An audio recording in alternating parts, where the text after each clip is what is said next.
Greetings.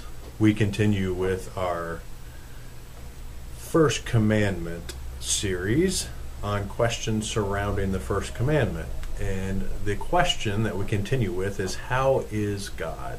This is looking at the attributes of God. We began with looking at God being eternal. Last video was God is unchangeable.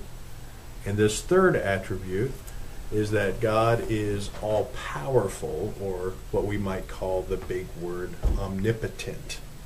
Okay? Here are some passages that speak to this attribute.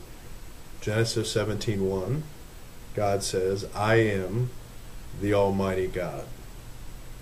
Luke 1:37, with God nothing shall be impossible. Matthew 19, verse 26, with God all things are possible.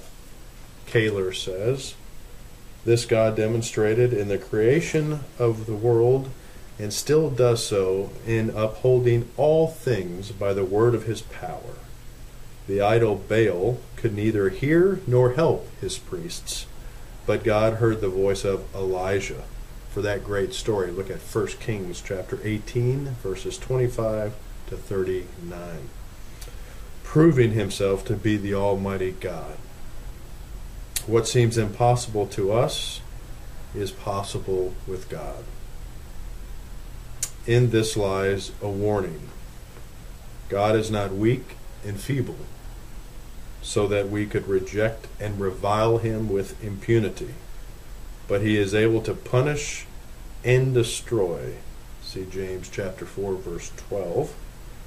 But there is also a strong comfort. Trusting in him, we have a strong and powerful friend who is able to do more than we ask for or can think of. Here we must be aware of foolish questions. God cannot change, sin, cease to exist, or do anything that is contrary to his essence. So we rejoice in the fact that God is all-powerful. In creation, he spoke it into being. His power sustains creation. And thirdly, he can act on your behalf and my behalf amidst any circumstances, which shows his power. And so we find comfort in that, as some will also find fear in his power over all things. So I hope that you find that peace that comes with knowing that your God is strong, powerful, and can do all things. Nothing is impossible for him. This is your God.